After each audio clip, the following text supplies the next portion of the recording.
Bueno, buenas tardes. Hola, disculpen la demora. Gracias por conectarse a todos los que se conectaron y bienvenidos a un nuevo coloquio del Departamento de Física, hoy solo por Zoom, por este desperfecto técnico. Como siempre, igual, si están ahí en casa, a pesar de las corridas y todo, les incentivo que muestren, cuenten si tienen su café. Yo hoy tenía preparado un chiquitito y fiable Amaretti, un clásico que nunca falla. Y por ahí, sin más, le paso directamente la palabra a Darío, que va a presentar a nuestro charlista de hoy, ya que nos retrasamos demasiado con este inicio. Darío. Hola, bienvenidos a todos. Perdón también por el desperfecto técnico que no nos permite estar en YouTube. Vamos a subir la charla grabada después. Así que bueno, sin más presento a Francisco, que es investigador independiente del CONICET, especializado en la extracción de información cuantitativa de imágenes satelitales. Y desde 2015 es el director del grupo de teledetección del Instituto de Astronomía y Física del Espacio, nuestro vecino IAFE.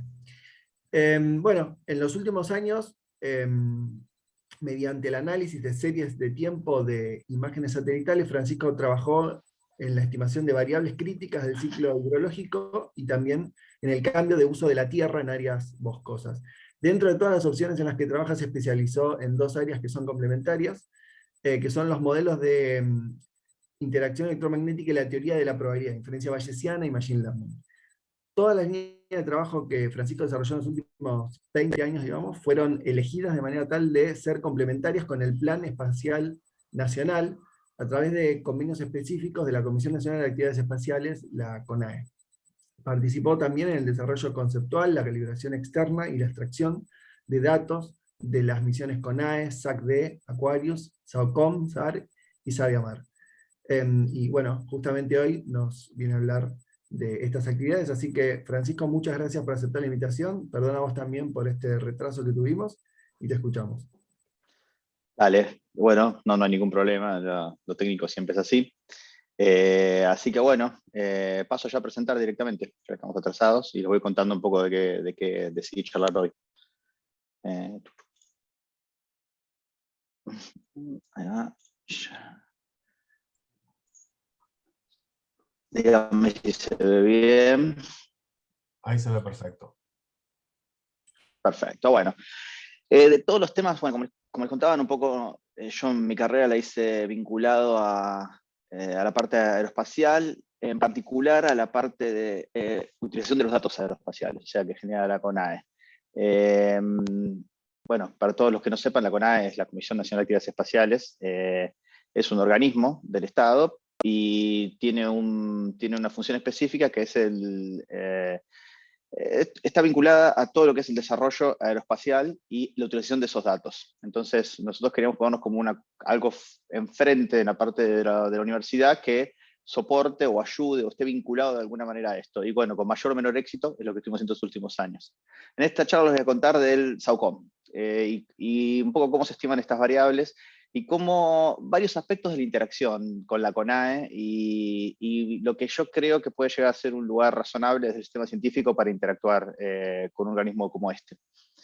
Bien, el resumen es este, voy a contar un poquito qué es el grupo de teledetección. Teledetección es extracción de información de imágenes satelitales, eso es básicamente la idea, uno no está en contacto, por eso es tele, y lo que uno trata de hacer es extraer alguna variable del terreno que sea relevante, puede ser, no sé, biomasa, humedad del suelo, el tamaño de una mancha de petróleo, puede ser urbana, es todo teledetección, y también puede ser en otros planetas, uno puede trabajar en Marte, en otros lugares, todo eso es teledetección. Después voy a contar un poquito qué son estos Observing System Simulation Experiments, por qué es relevante y por qué es relevante para la vinculación con la CONAE. Y después voy a contar un tema específico que es estimación de humedad del suelo. El grupo es grande, se hacen muchas cosas. La humedad del suelo se eligió no porque a nosotros nos interesara particularmente, sino porque era la misión estratégica, o sea, es la aplicación estratégica de la misión SAOCOM.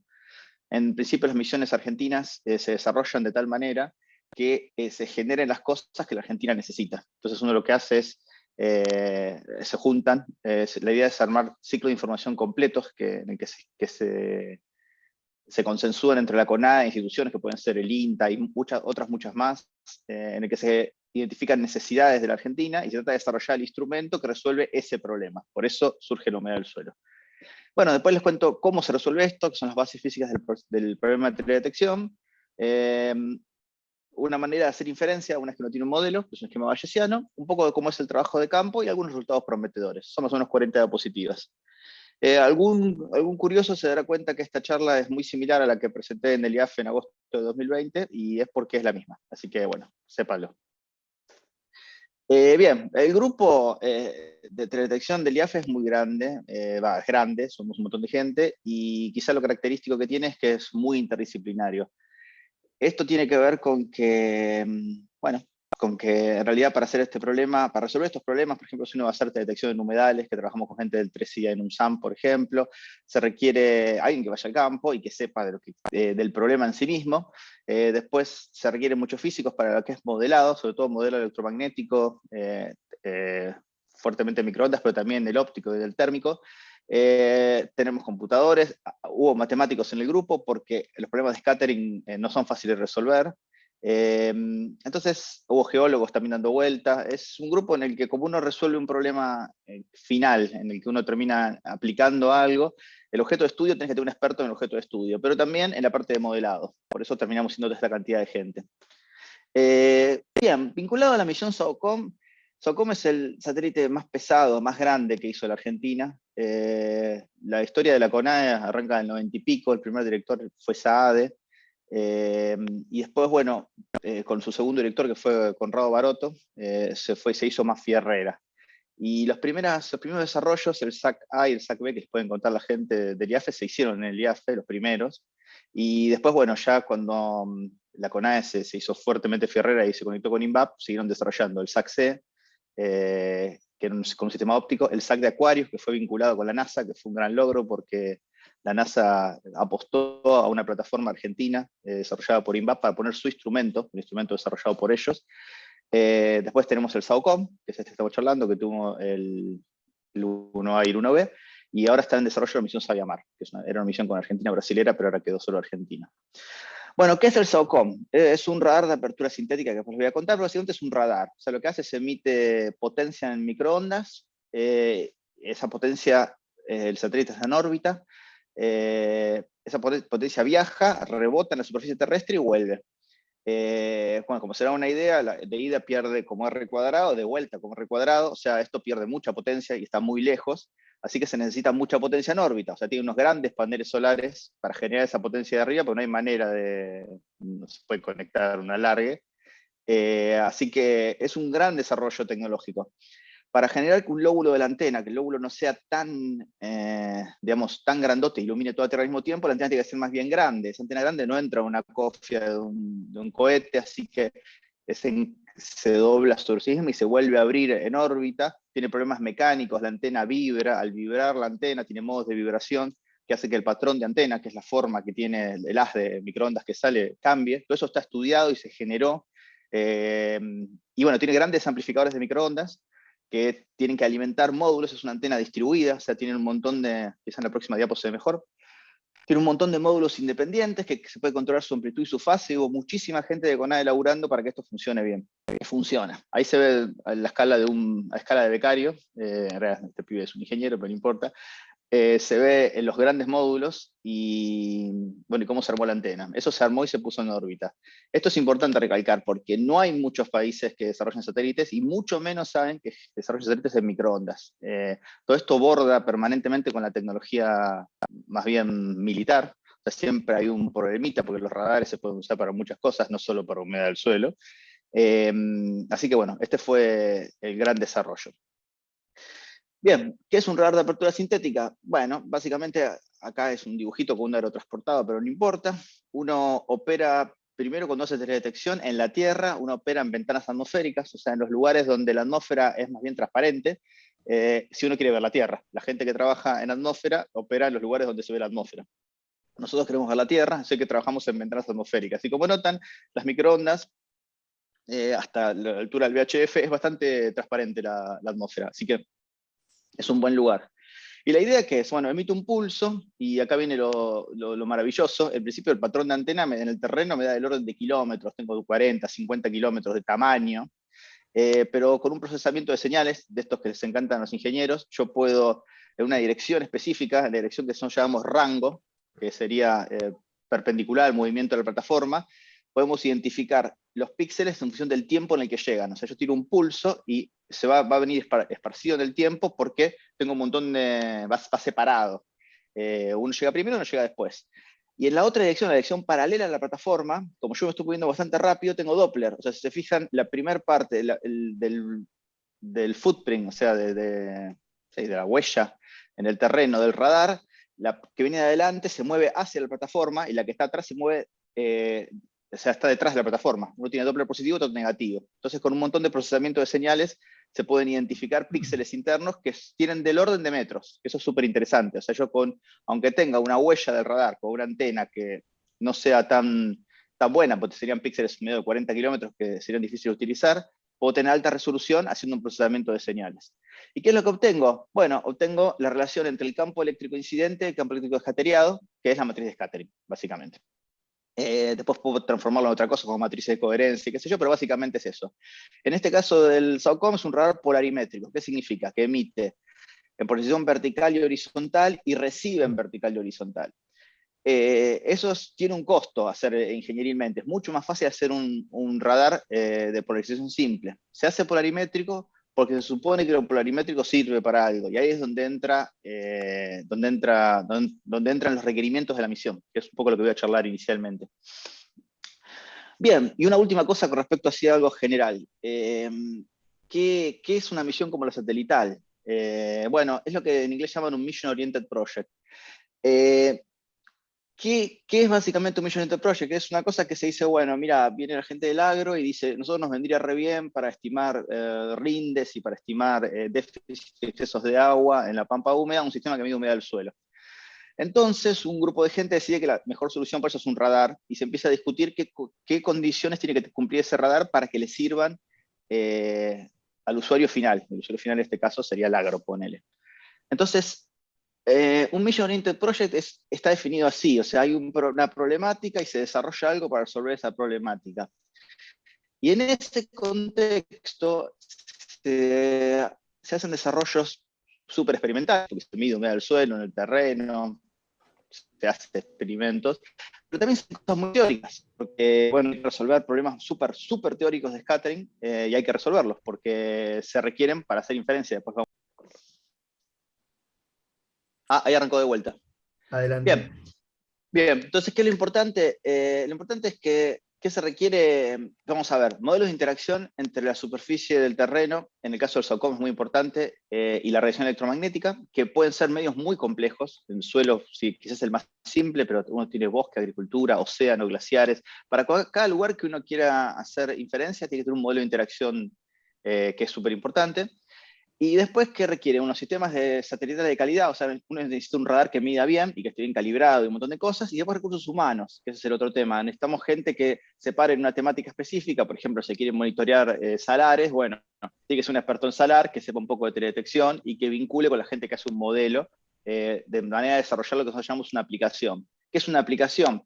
Es pasar del dato a información accionable que el usuario final puede utilizar. O sea, el usuario final se puede parar en un lugar en el que dice, yo esto me sirve, vale plata, lo puedo resolver algo.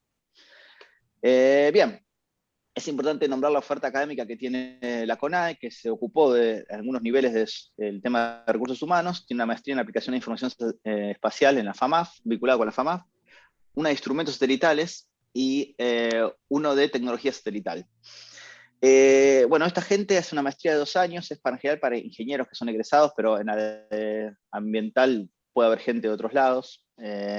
Y la idea es, tiene que ser un trabajo final y mucha de esta gente vino al IAFE a hacer trabajo final con nosotros. Bueno, y es una manera de irse formando para que haya este recurso humano que pueda usar los datos satelitales.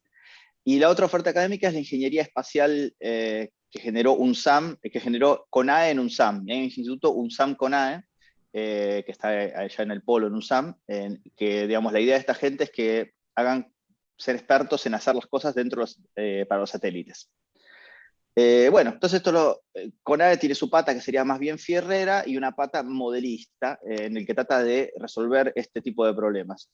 En otros lugares del mundo hay otros esquemas, como por ejemplo en Brasil está el INPE, que es el Instituto Nacional de Pesquisas Espaciales, y la AEB, que es la Agencia Espacial Brasilera. Uno resuelve la parte fierrera y el otro es el que forma los recursos humanos y hace la parte de teledetección. Lo mismo pasa con ESA. Un poco CONAE tiene las dos partes metidas dentro, pero yo creo que hay un lugar dentro del sistema científico argentino para vincularse con ellos, y es lo que venimos haciendo.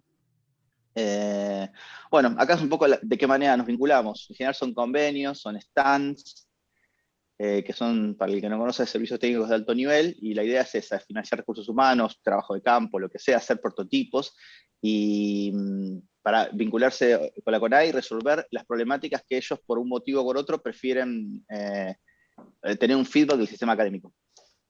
Bien, el objetivo de la misión SOUTCOM, ¿qué es lo que es importante? Esta gente se juntó, que fue cuando yo estaba todavía cursando, fue en el 98, 99, y bueno, fueron derivando los primeros documentos en los cuales se empezó a discutir qué querían de la misión. Y bueno, se dieron cuenta que la aplicación estratégica que más sumaba a la Argentina era obtener mapas de humedad del suelo, por eso necesitaban un SAR, y resolvieron qué resolución espacial necesitaban, y en particular con qué latencia tenía que estar el producto, un montón de cosas. Estos documentos se fueron refinando a lo largo del tiempo, cambiando los objetivos y adaptándose a nuevo feedback de la gente y también a problemas tecnológicos que tuvieron ellos. Pero la idea es pararse en este lugar. Bueno, hay que generar un mapa de humedad del suelo. Entonces, ¿cómo se hace? Y quizás lo más interesante de esto inicial es cómo se garantiza que una misión pueda cumplir con esos objetivos. Bueno, el enfoque se conoce hace muchos años, y acá yo, ya lo hice la otra vez, se me ocurrió como un ejemplo, hablar de, bueno, cómo fue el desarrollo inicial del LIGO, del interferómetro, de tal manera de agarrar y preguntarse, bueno, está bien, ¿qué instrumento habría que construir para medir lo que nosotros pensamos que el proceso físico va a generar?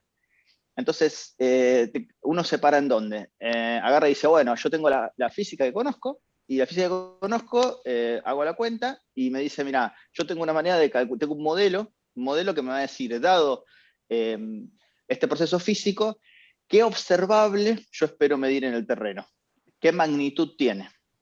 Después selecciono un blanco cualquiera, que en esta época ellos pensaban en el 72 que, bueno, la nebulosa del Cangrejo iba a ser el blanco ideal.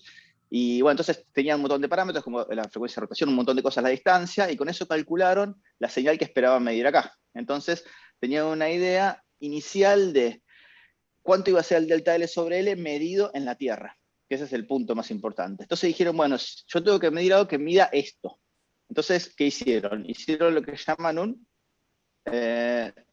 Observing System Simulation Experiment, que básicamente es una simulación en la que uno plantea el instrumento y simula cada aspecto relevante del instrumento, de tal forma de garantizar, de alguna forma, con una simulación, de que el instrumento así construido va a cumplir con los requerimientos que uno quiere. Entonces, bueno, listo. La pregunta es, ¿cómo iban a necesitar? Bueno, hicieron la cuenta y dijeron, necesitamos un interferómetro que tenga 1 kilómetro, que tenga un tau de un día, y que tenga los siguientes parámetros de ruido de tal forma. Y se pusieron a analizar muchos parámetros de ruido. Yo acá copié algunos.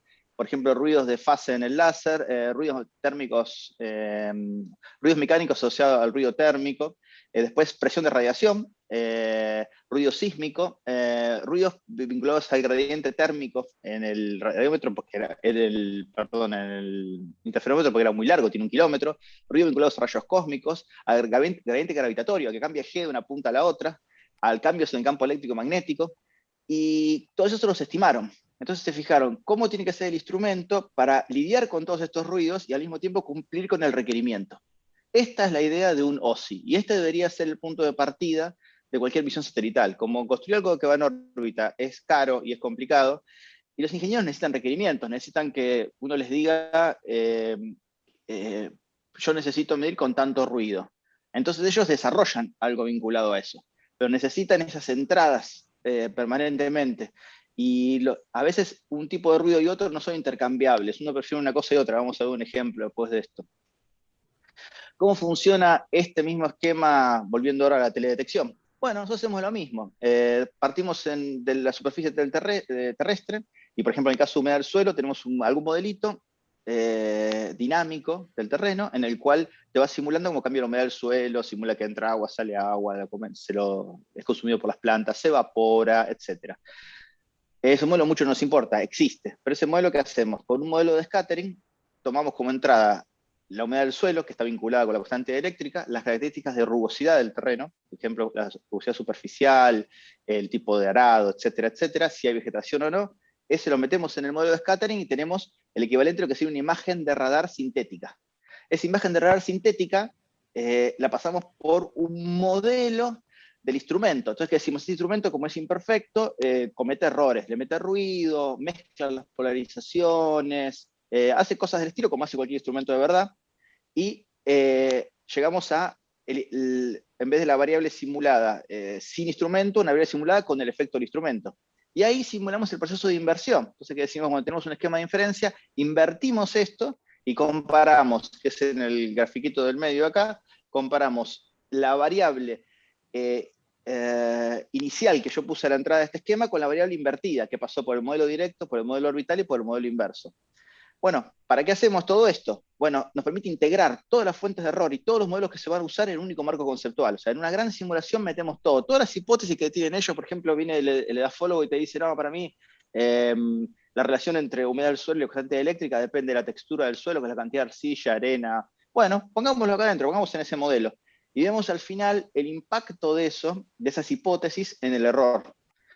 Y bueno, acá hay un ejemplito para que vean, esto es para la misión SAC de Aquarius, esto no es un radar, es un radiómetro, pero para el caso es lo mismo. Partimos arriba a la izquierda del mapa que era de humedad del suelo, simulamos las pasadas del radiómetro, simulamos cómo se ven, cómo se regrillan a la derecha, y finalmente se hace este scatter plot entre la variable real y simulada también, y la variable estimada a partir de eso, o sea que pegó toda la vuelta.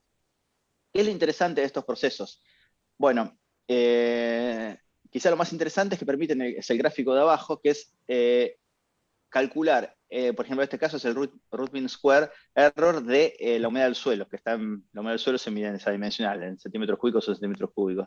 Entonces, permite calcular ese error en función de todos los errores que yo tenía en el medio. Y es interesante porque, por ejemplo, fíjense, el primer error es suponer en los modelos de scattering que TS es igual a TC, que significa que la temperatura del suelo es igual al canopeo. Parecía que una cosa gravísima, que qué sé yo, pero la contribución al error total es muy bajo. El segundo es el noise equivalence, es el error equivalente en la temperatura de brillo en el radiómetro. Eso es una cosa que tiene que ver con la electrónica y hay muchos filtros y mucho esfuerzo metido para que eso sea lo más chico posible porque se supone que es lo que controla el error total, entonces uno hace mucho esfuerzo en eso y como se dan cuenta, lo hicieron tan bien que casi ni suma el error. Y la última columna, que es lo más interesante de todas, está vinculada a hipótesis del modelo de inverso, o sea, el modelo de extracción, la parte de inferencia, que es horrible, estaba muy mal hecha, entonces se comía todo el error. La moraleja, ¿cuál es? Es que si uno no hace una simulación como esta, uno ingenierilmente puede hacer un esfuerzo muy grande y gastar mucha plata en un instrumento muy bueno, cuando en realidad el error total lo controla otra variable, que en este caso eran hipótesis malas de un modelo de scattering. Estaba mal hecho, un modelo muy simplificado. Entonces, este tipo de simulaciones están muy buenas y las tienen, digamos, debería ser el punto de partida de cada misión satelital y tienen que participar gente que sepa de ingeniería, físicos, si de ser posible, computadores, pues son complicados de hacer, y gente que maneje en el terreno el problema específico, biólogos, geólogos, hidrólogos. Bien, pasamos de lo más general a algo más particular. ¿Cómo sería para el caso de humedad del suelo? ¿Qué sería un producto operativo de humedad del suelo? Bien, primero con respecto a la humedad del suelo, se imaginarán ustedes cualquiera que regó una planta, pero bueno, el agua en muchos lugares es un limitante para el crecimiento de la vegetación. Entonces, si yo tengo poca agua, tengo poco crecimiento de la vegetación. Esa es la primera cosa relevante. Segundo, controla, particiona la precipitación entre infiltración y escorrentía. ¿Qué significa eso? Básicamente que si uno tiene mucha humedad al suelo, el agua no entra al suelo, entonces ese agua arrastra y va rápidamente a los cauces y genera inundaciones. En cambio, si el suelo está seco, esa agua se infiltra, la toma al suelo y baja hasta para las napas. Eso significa que un porcentaje grande del agua se la retiene el suelo. Para la gente que hace hidrología y modelado hidrológico esto es muy importante, o sea, tener una capa de humedad del suelo. Y bueno, y lo otro que hace es condiciona la evaporación del suelo y la transpiración de la vegetación, entonces la transferencia de calor y masa entre la Tierra. Condiciona básicamente la temperatura superficial. ¿Por qué? Porque si hay agua para evaporar, un porcentaje grande de energía incidente se puede transformar, se puede evaporar y eso consume mucha energía. Entonces, también tiene que ver para la gente que hace ciencia de atmósfera y modelado, es muy importante también la humedad del suelo. Entonces esta es la relevancia de la humedad del suelo, por qué fue elegida como variable estratégica. Bien, después tenemos evidencia experimental, o sea, gente que ya en la década del 80 probó con escaterómetros, que básicamente son radares montados en torre, y probó qué pasaba cuando uno cambiaba la humedad del suelo y qué pasaba con la potencia medida. Y bueno, efectivamente la humedad del suelo aumenta, la potencia aumenta. Eso no es muy raro porque bueno, el agua es muy polar en la región de las microondas, entonces aumenta mucho la constante eléctrica, se hace más eléctrico el suelo, refleja más. Pero también probaron, que es el gráfico de la derecha, de que si uno aumenta la rugosidad, también aumenta la señal retrodispersada. Eso tiene sentido también porque yo no estoy midiendo en nadir, arriba, sino que mido un ángulo de incidencia. Entonces su superficie es muy plana, mucha potencia se va en la dirección especular. Y bueno, al ser más rugoso el suelo, tengo más retrodispersión. Entonces, lamentablemente, un radar es más un rugosómetro que un humedómetro, y ese es uno de los problemas iniciales que uno tiene. Lo más probable es que uno empiece a medir rugosidad antes que constante eléctrica que tiene que ver con la humedad del suelo. Y bueno, pero hay que vivir con esto porque es la mejor manera de medir humedad del suelo desde el espacio, y bueno, chau, es parte del problema. Nos gustaría otra cosa, pero hay que resolver este problema. Bien, ¿qué hay que hacer entonces? Bueno, pasar a la parte, al planteo del modelo de scattering. Entonces, ¿qué es lo que uno dice? Bueno, yo sé que básicamente qué es lo que va a pasar. La onda va a viajar en el aire, que para términos nuestros es el vacío, a esta longitud de onda, y después va a interactuar con un medio dieléctrico complejo, una geometría compleja, que es la de las plantas, que tiene que ver con el suelo. El suelo puede pasar como una interfase eléctrica primer orden, pero en realidad si uno se fija, la humedad del suelo aumenta en profundidad, entonces uno podría decir que hasta que hay dos capas, una capa más seca arriba y una capa más húmeda debajo. Bueno, la vegetación puede estar húmeda o seca, es muy complicado, pero la idea es resolver este problema. Bueno, ¿qué es lo que uno se empieza a acercar? Bueno, para el suelo específico, lo que les contaba recién, si yo tengo suelos más o menos, cambia la textura, que es el contenido de arcilla, arena y limo, cambia la relación entre constante eléctrica y humedad del suelo. Y arranco con esto, una cosa que me lleve de la variable que me interesa, que es la humedad del suelo, a una variable que tiene que ver con el scattering, que es la constante eléctrica. Una vez que pasé desde acá, bueno, es el momento de avanzar sobre la imagen misma. Esto es una imagen de radar, para que vean, y bueno, que es una imagen, primero, si el radar no es polarimétrico, es en blanco y negro, que básicamente lo más negro es menos energía reflejada por el terreno, y más blanco es más energía. En otro contexto podríamos charlar, ven que se ve estructura. Esta zona la podrán identificar rápidamente como el Río de la Plata. Y bueno, yo siempre cuando doy los cursos nos divertimos un rato con los chicos, charlando de qué se ve, que en el río se ven cosas y también se ven cosas en la superficie, pero bueno, hoy no hay tiempo. Pero si se notan por ahí cerca de La Plata, se ven los barquitos, se ve un montón de cosas. En la imagen de radar, la reflectividad del terreno nos dice un montón de cosas. No es interpretable directamente como una imagen óptica, como las que podría ver en Google Earth, porque bueno, nosotros tenemos ojos y estamos tuneados para resolver nuestro cerebro lo que pasa con las imágenes ópticas. En las microondas, la intuición un poco nos falla. Para que tengan una idea acá, cómo se ve una imagen polarimétrica, que quizá la próxima creo que se ve mejor. Acá está, esta es una imagen de Alois Pulsar 2, que es un sistema japonés sobre Córdoba. Y bueno, uno mira los campos y ve todo este colorido. Bueno, todo este colorido es, por supuesto, colores falsos. Los que hay metidos ahí son la polarización HH, la polarización BB y la HB. O sea, tenemos estamos tirando con polarización vertical y midiendo en vertical, y horizontal y midiendo en horizontal, y los campos se ven distintos. Más aún, tiro en vertical y mido en horizontal y se ve otra cosa. Uno diría a priori, ¿por qué se va a ver algo de esto? Bueno, se ve porque la vegetación y el suelo tienen direcciones preferenciales. El suelo está horizontal, tenemos efectos como Brewster, y la vegetación es más bien vertical, en algunos casos. Y en particular la vegetación depolariza, tengo múltiples scattering adentro y aparece BH, que es la polarización cruzada. O sea que en principio acá hay información. Yo veo acá y veo información, veo contraste. El tema es cómo sacarle el jugo a esto, cómo utilizarlo, cómo estimar la variable que el tipo del campo quiere, que en este caso es humedad del suelo. Bien, entonces, ¿qué hacemos? Listo, si vamos a desarrollar un modelo de scattering que en principio puede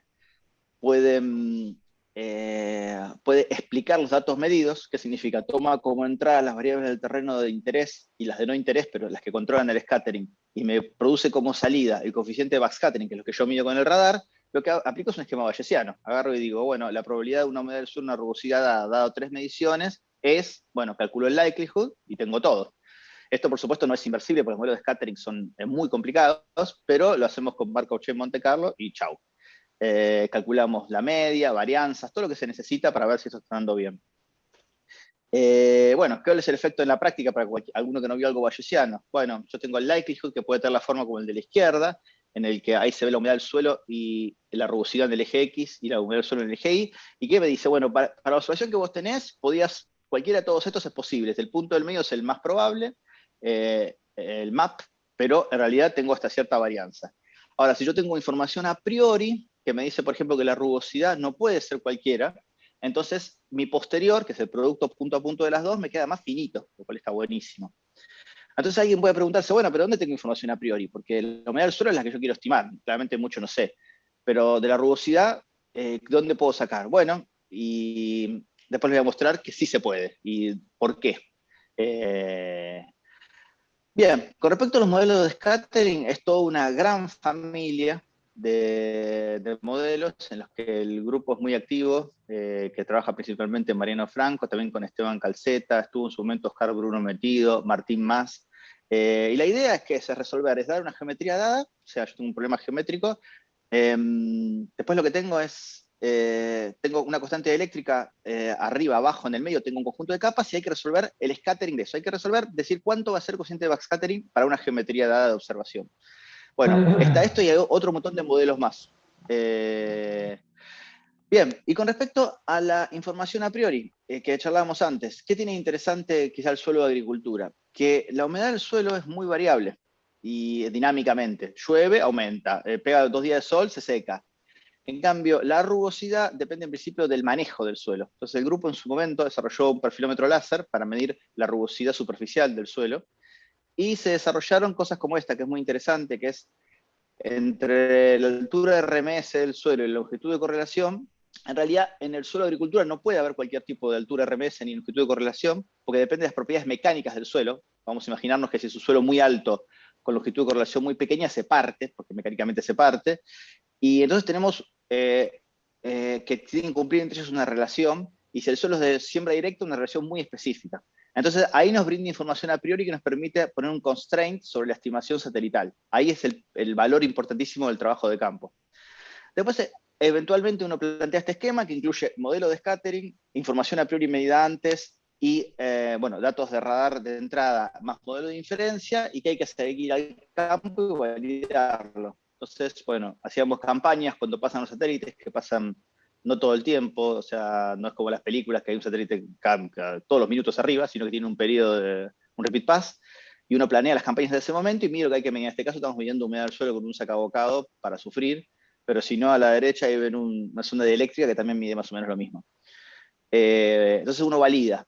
¿Y qué es lo que trata de hacer? Bueno, este tipo de gráficos, en el que uno tiene la constante eléctrica in situ abajo y en la vertical la estimada. Bueno, este es un caso que no lo hicimos nosotros, se hizo en Michigan con un escaterómetro, con una torre, y uno ve que, en principio, con la señal de radar retrodispersada puede estimar la constante eléctrica, porque está bien, son un poco ruidosas, pero se puede estimar. Los que siguieron son ejemplos de la tesis de Matías Barber, y bueno, ¿qué pasó en otros lugares? Por ejemplo, cuando se trabajó con gente en Canadá. Bueno, ven que las nubes se van agrandando.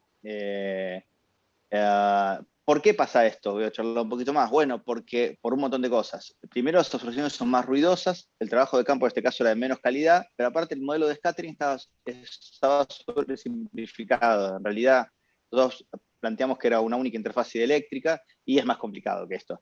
Y muchos más detalles que tienen que ver con el scattering específicamente. Lo importante de esto es que nos terminan dando una estimación del error. Muestro el último ejemplo. Esto es la última campaña que hicimos grande cuando vino el WAPSAR, que es un avión que tiene un radar de apertura sintética de la NASA y voló sobre San Antonio de Areco. Y bueno, pudimos medir pocos puntos, pero esta es un poco la idea de cómo anda el modelo. ¿Qué es lo interesante de este lugar? Bueno, pararse acá y decir, bueno, ¿esto al aplicador le sirve? ¿Qué significa? Yo te puedo estimar, quizá con estas barras de error, en vez de decirte estímulo humedad del suelo, te puedo estimar 3 condiciones. No sé, humedad del suelo baja, media y alta, básicamente, para que se separen bien los clusters, ¿no? Y entonces ahí el aplicador vuelve el feedback a ver si esto le sirve con respecto a no hacer nada, que ellos a priori no tienen información en el tema. Entonces este sería el punta a punta de una campaña. A partir de acá empezamos a trabajar con cosas no operativas, cómo se podrían mejorar estos resultados. Bueno, primero, utilizando modelos de scattering más realistas, más capas dieléctricas, más de polarización, scattering en volumen, y eso está dedicando más que nada Mariano Franco en el grupo. Bueno, después usando mejores modelos de scattering, que lo estaba haciendo Julián Villa, pero ahora veremos quién toma la posta. Después usando otra información que está disponible en la matriz de scattering, por ejemplo, la fase entre HH y BB, que uno a priori diría, bueno, ¿qué importa la fase? ¿Qué va a cambiar entre ellos? Bueno, sí importa, porque dependiendo de la cantidad de veces que reboten en el terreno y todo, tiene información la fase. Por supuesto, haciendo más campañas a campo. Y si no, utilizando propiedades intrínsecas de la matriz de coherencia, que básicamente es, la matriz de scattering es la adecuada para un blanco determinista. Por supuesto, dentro de un píxel, yo no tengo un blanco determinista, tengo una mezcla de cosas. Y ahí se plantea usar la matriz de coherencia, que no es súper complicado. Básicamente es escribir esta matriz que está acá abajo, que tiene propiedades interesantes. Bueno, es hermítica, tiene las diagonales reales, y algunos matemáticos desde hace un par de años, ya 20, desarrollaron descomposiciones de estas, que la típica es la descomposición H-alfa, le llaman, que es entropía, parámetro alfa y anisotropía. La idea es, de una única matriz de coherencia, estimar 3 parámetros que sean invariables entre rotaciones y un par de cosas más. Entonces nuestra pregunta fue, bueno, uno podría, con un modelo de scattering y estas descomposiciones, desarrollar un esquema de inversión que sea más robusto de lo que vimos hasta ahora. Y bueno, ¿qué es lo que mostramos? Que en realidad, si uno simula con un modelo de scattering, calcula alfa y la entropía, ignoren la grilla azul, ahora estamos con la grilla negra, uno ve que en principio te queda una grilla deformada, o sea, topológicamente, pero en el que cada línea es una es una isolínea de rugosidad y otra es una isolínea de constante eléctrica. Pero a priori uno podría separar constante eléctrica de rugosidad, que es el gran problema que nosotros tenemos. Como el radar es un rugosómetro y un humedómetro, uno no le queda claro, aumentó la señal, ¿qué pasó? Si aumentó la humedad, aumentó la rugosidad. Este esquema permitiría hacer esto. Bueno, ¿qué pasó? Cuando lo comprobamos con la práctica, con los datos que teníamos disponibles, las nubes no coinciden y el esquema de inferencia, el scatter plot está malo que tiro pongo. Pero no funciona como esperamos. Bueno, ¿por qué pensamos que no anda? Bueno, probablemente pues estaba basado en un modelo de scattering demasiado simple.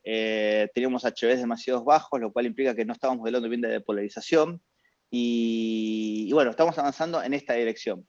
¿Para qué? Para volver al punto inicial, es generar una estimación, un producto humedal suelo que tome los datos de radar y sumando un modelo de scattering y hipótesis sobre el terreno y un esquema de inferencia robusto, genere humedad del suelo con el error que se supone que tiene que generar SAOCOM, la misión. Bien. Bueno, como habrán notado, el problema de estimación de la humedad del suelo a partir de datos SAR plurimétricos no está resuelto. ¿Qué significa eso? Bueno, que la CONAE tiene un modelo operativo ahora andando, que está basado en otros esquemas, más en modelos de transferencia radiativa, pero tiene error y anda mal, y en algunos casos anda mal, como todas las cosas, es esperable que funcione mal. Y los nuestros andan digamos, el que tiene CONAE en este momento es probablemente lo mejor que hay ahora para estimar humedad del suelo, pero sin embargo, valdría la pena mejorarlo o seguir laburando. ¿Por qué? Para incluir sobre todo información polarimétrica y cosas raras. Para acercar soluciones entre las cosas que hay que hacer, hay que resolver mejor el problema de scattering del suelo y la vegetación en microondas. Mejor significa más basado en primeros principios y con geometrías más complejas. En general nosotros simplificamos mucho para poder resolver. La segunda cosa que habría que hacer es utilizar toda la información disponible en la matriz de coherencia, y eso no se hace porque, bueno, habría que tener modelos que resuelvan ese problema e interpretarlos. En este momento estamos en un esquema de lo que llaman technology pushing, o sea, ponen instrumentos que miden cosas que todavía no sabemos bien cómo utilizarlas, cómo ingestarlas en un sistema de retrieval. O no sabemos cómo hacerlo del todo óptimo, para ponerlo bien. El tercer punto es integrar consistentemente toda la información disponible, usando el esquema tipo Bayes. Por ejemplo, si tengo otro instrumento o tengo un modelo de una corrida numérica de un modelo que estima humedad del suelo, bueno, yo podría usarla con su error como un prior para hacer un constraint en la estimación satelital. Piensa que el problema satelital que estamos charlando es estimar la humedad del suelo de agricultura desde órbita, pero no midiendo la humedad del suelo, midiendo la energía reflejada. O sea, claramente tiene que ser un problema complicado. Todo lo que nos venga a ayudar a generar un constraint y decirnos, no, mira, este rango de valores no es posible, en esta condición, etcétera, nos tiene que ayudar un montón. Si no, el problema está muy mal determinado, es muy difícil de resolver. Bueno, medir masa campo, por supuesto. Y para atacar estos problemas se requiere de un grupo interdisciplinario como este que apunta a simular el proceso de medición de punta a punta, utilizando modelos basados en la física. Y ahí está la idea del OSI y que se vuelve a aparecer. Aparece inicialmente como un instrumento útil para desarrollar misiones satelitales y ver dónde poner la plata. Y después vuelve a aparecer cuando uno se para y dice, esto anda muy mal. Bueno, pero ¿de quién es la culpa? O sea, ¿qué es lo que está pasando acá? ¿Quién es el que mete el error principal en la estimación? Y atacar ese problema específicamente. Bien, y esto último ya lo dije. Bien, hay por último, que esto surgió hace poquito, bueno, ahora la CONAE está, como les contaba, esto de los ciclos de información completa y qué sé yo, la CONAE está en el 96, creo que fue, armó el primer Plan Espacial Nacional, que la idea es una especie, es parecido a lo que hace la National Science Foundation, que es fijar prioridades de investigación en el caso de Estados Unidos, pero en este caso particular está asociado a la parte aeroespacial únicamente. Entonces la idea es pensar qué misiones necesitaría la Argentina y cómo se van a llevar adelante, cómo se van a construir. Bueno, y en estos días están las reuniones en las que, bueno, vamos a participar gente del IAF y de algunos otros lugares para ir discutiendo cuál es el plan de acá a 2030. O sea que va a volver a surgir todos estos mismos temas de simulaciones, etcétera, todo alrededor, para pensar qué es lo que necesitará la Argentina de acá al 2030. Y ahora sí, fin. Muchas gracias, Francisco. Ahí, como decía Darío, quienes quieren ir haciendo preguntas vayan levantando las manos. Me hacía acordar esto último del Technology Push, es una anécdota muy tonta pero simpática, que el Nintendo, el primer Nintendo, el NES, estuvo muchos años en el mercado, 2 o 3, hasta que se volviera un éxito, y se volvió un éxito cuando alguien le programó el Super Mario Bros. Estaba ahí la tecnología disponible Ah, para mira hacer un vos. juego espectacular, pero todavía nadie había encontrado cómo programar algo tan fantástico y dinámico como ese juego, que explotara lo que uno concebía que se podía hacer con juegos. Y me hace pensar que por ahí pasa un poco esto con estas tecnologías satelitales y con muchas otras tecnologías. De hecho, ponerle a la computación cuántica también le pasa esto. Están desarrollando máquinas espectaculares y todavía falta que aparezcan muchas de esas aplicaciones que aparecerán. Yo creo lo mismo, el cuello de botella en general es el recurso humano que trata de ver lo que se generó y cómo utilizarlo. No es trivial, se hace mucho hincapié en el fierro, que me parece que está bien. Bueno, fierro siempre es mejor, pero después hay que sacarles el jugo a eso y hay que ponerse, y en general implica modelado y después esquemas de inferencia robustos y entender el problema de punta a punta. No hay otra para mí. Muchas gracias, Francisco. Estuvo buenísima la charla. Me gustó desde muchos lados. Tengo preguntas, pero hay gente ya con la mano levantada, así que empecemos por ahí. César Bertucci tiene algo para preguntar. César. Fran, querido, ¿cómo andás? Te hago, bueno, coincido con vos en el enfoque que diste respecto a cómo trabajar en un proyecto. La matriz de trazabilidad, conocerla bien, estudiarla bien para ver bien, y esos conceptos también que lo vayamos incorporando nosotros en el mundo académico me parece muy importante también, acercarse un poco a esa forma de diagramar proyectos.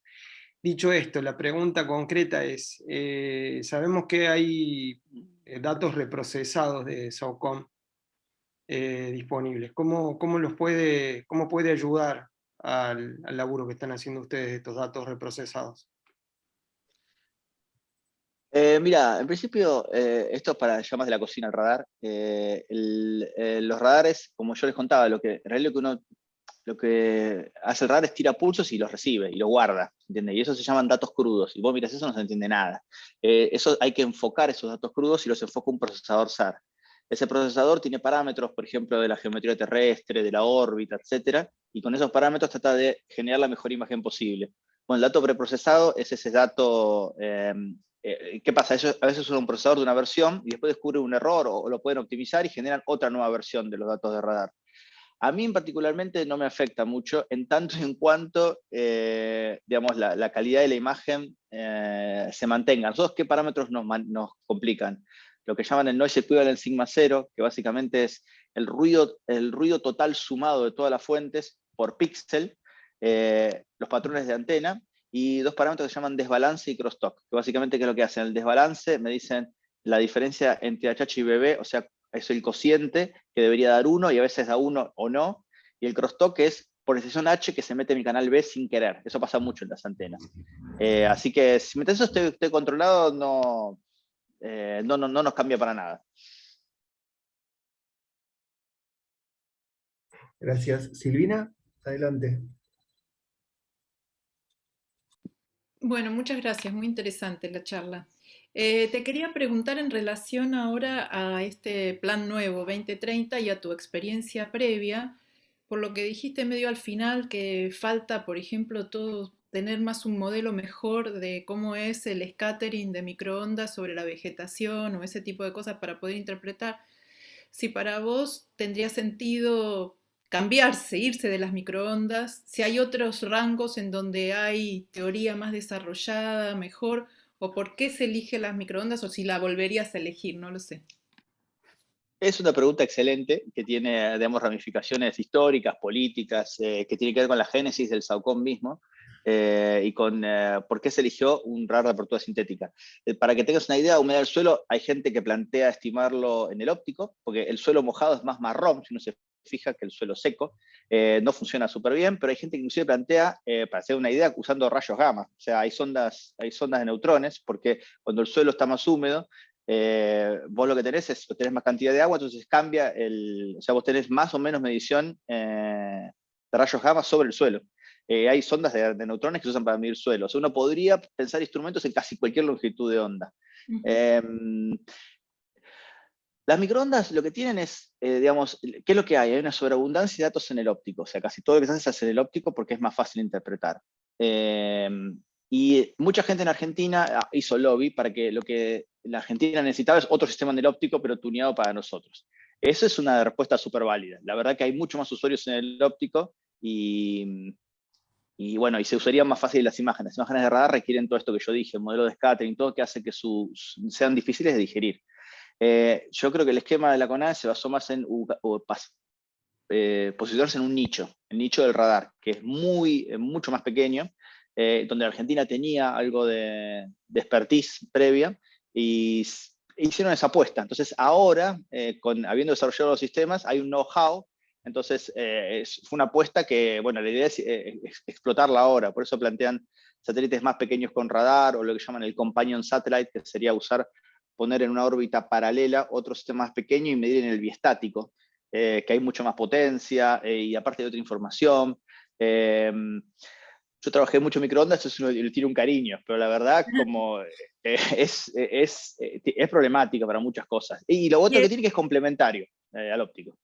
Y no tiene interferencia porque el Wi-Fi y eso está, yo no sé en qué rango están, pero no tenés mucha interferencia de otras cosas que se usan, otras tecnologías que usan ese rango también, ¿no?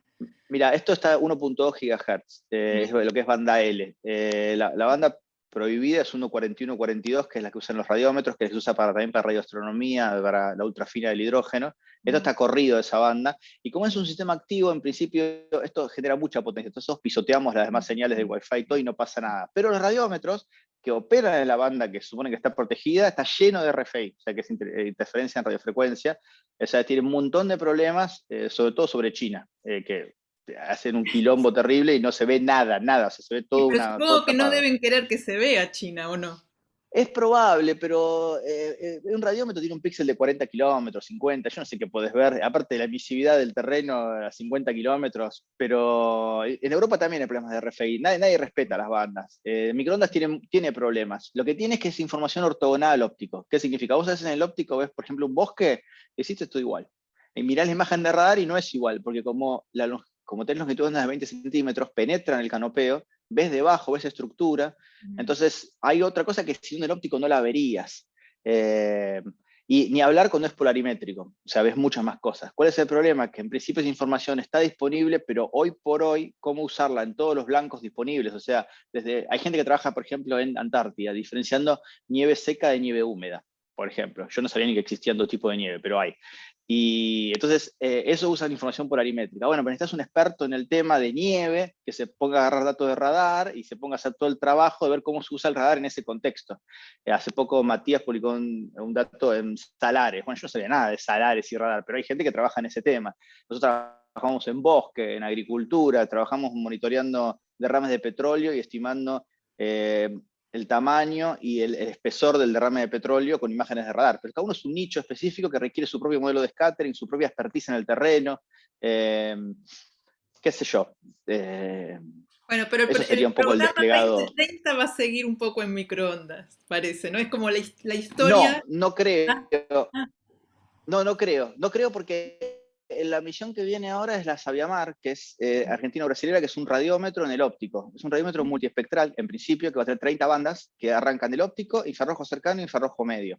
Y la idea es monitorear, está basada en mar, y hasta donde yo sabía, es monitorear ecosistemas costeros y también el medio del mar.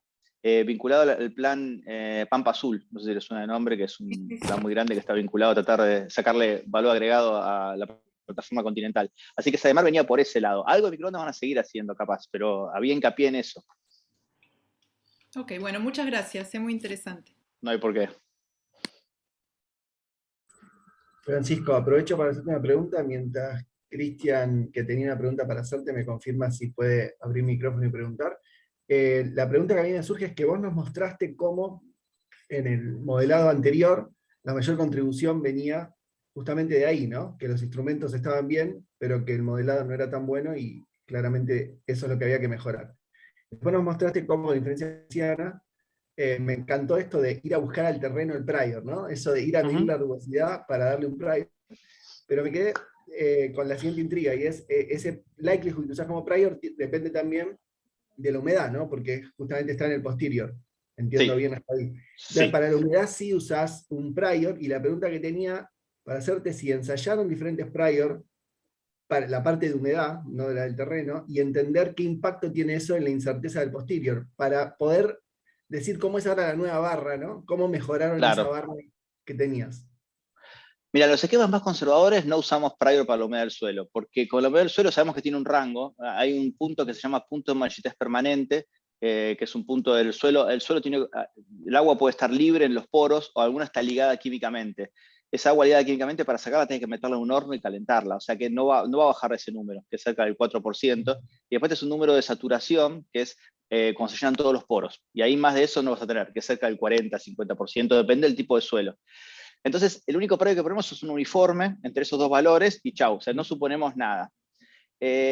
A veces, si queremos ser menos conservadores, hay gente que te informa, por ejemplo, que la media histórica del partido de arrecifes, de humedad del suelo, en ese lugar, fue un valor, la media histórica, con esta varianza. Entonces vos puedes combinar ambas cosas, puedes decir, bueno, yo quiero suponer lo menos posible, pero quiero incluir esta media y esta varianza.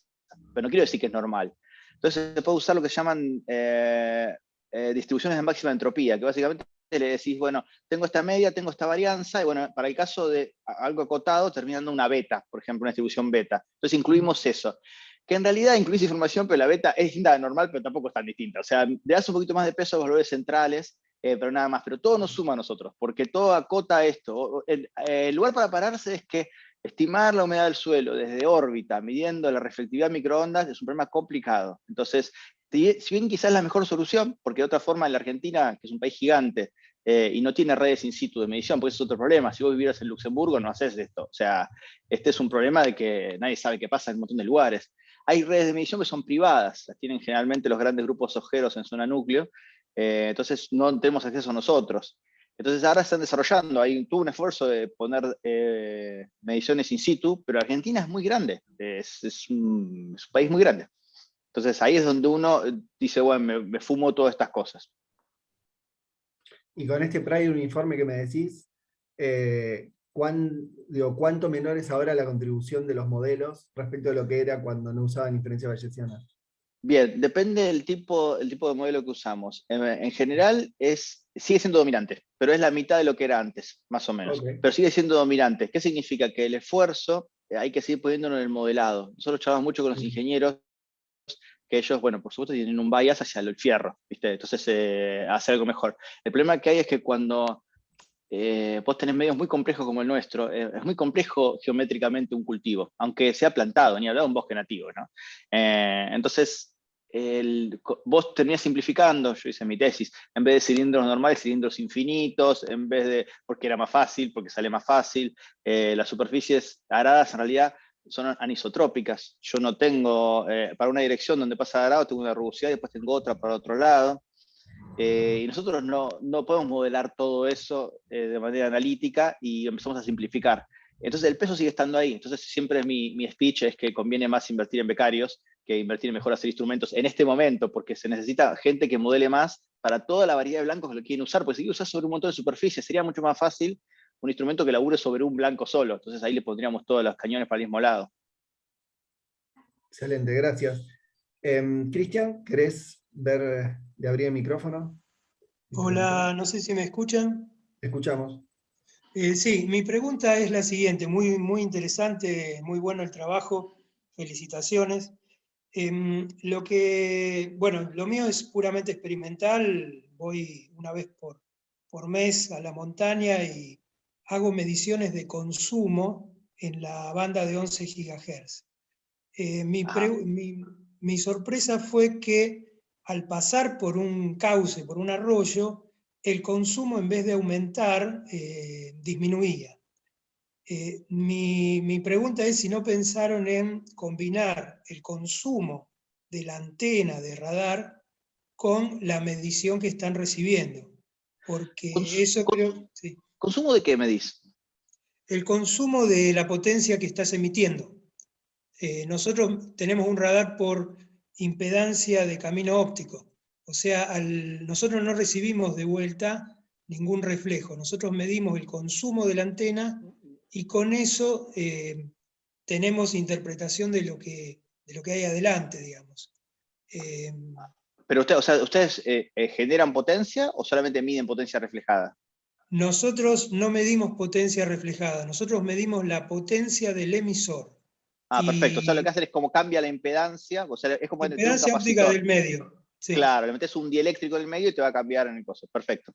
Sí, nosotros incluso estamos usando un patrón de interferencia porque si no sirve para muy poca distancia. Yo Claro. cuando veía, claro, en suelos muy húmedos, por ejemplo, importa mucho el ángulo en donde estamos midiendo. Claro, acá también. Ahí también, claro. Acá también. Mi idea era si no podían combinar el consumo de la antena con lo que estaban recibiendo para identificar mejor, sobre todo en suelos muy, muy húmedos o en nieve húmeda. Sí, eso es un problema, es lo que vos describís, pasa mucho, por ejemplo, en los GPR, todo donde hay acople directo entre si vos apoyás la antena sobre el suelo, pasa eso, porque empieza a pasar este efecto que dijimos que es algo así como que le modificás el medio dieléctrico. Vos pensás que nosotros que estamos a 700 kilómetros en órbita, no se acopla la antena con el terreno, ¿se entiende? No te va a cambiar la impedancia ni vas a tenerle más o menos corriente con el terreno. Lo único que pasa es vos emitís, esperás un par de milisegundos, porque tarda la señal en ir y volver, y ahí tenés un eco recibido. Pero ustedes sí pueden hacer eso, efectivamente. Muchas gracias. No hay por qué.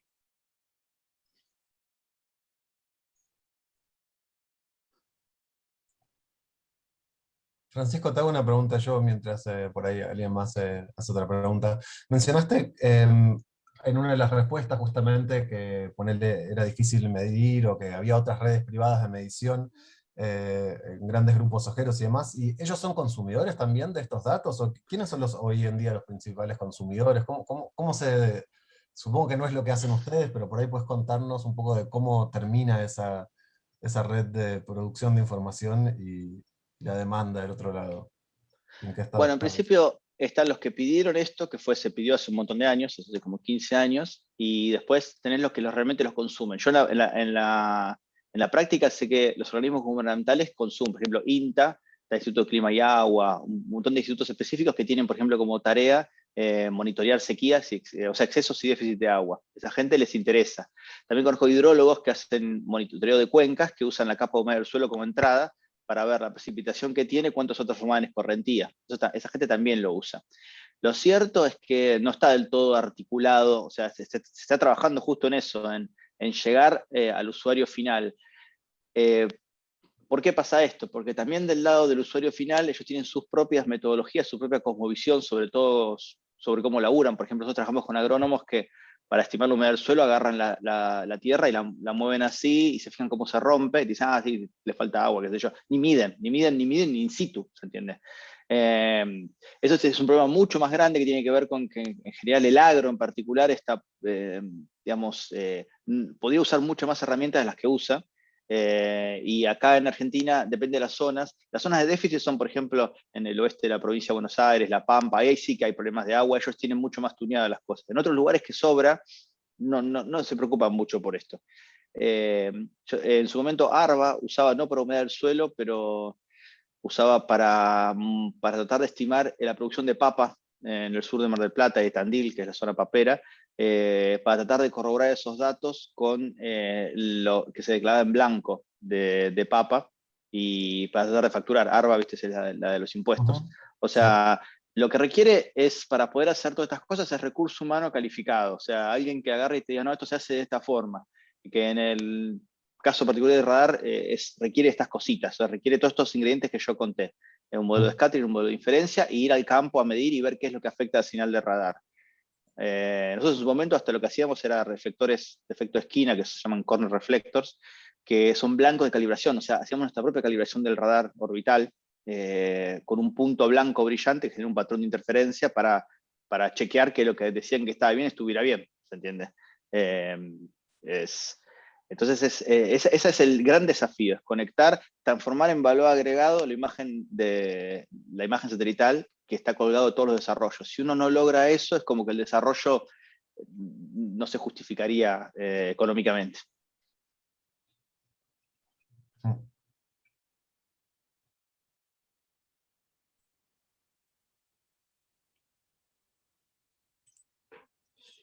Bueno, Francisco, te agradecemos de vuelta por la charla.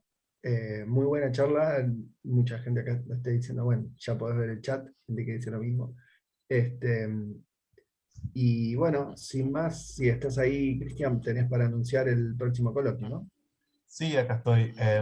El próximo coloquio que tenemos la semana que viene, esperemos sin tantos líos técnicos, una vez más, perdón Francisco, es también una compañera del IAFE. Nos tocó los 15 días, 14 días, 2 semanas del IAFE. Es Cristina Mandrini, que va a dar una charla que le puso el título Eventos solares en la corona solar y conectividad magnética. Así que hasta la semana que viene, nos vemos a las 2 de la tarde.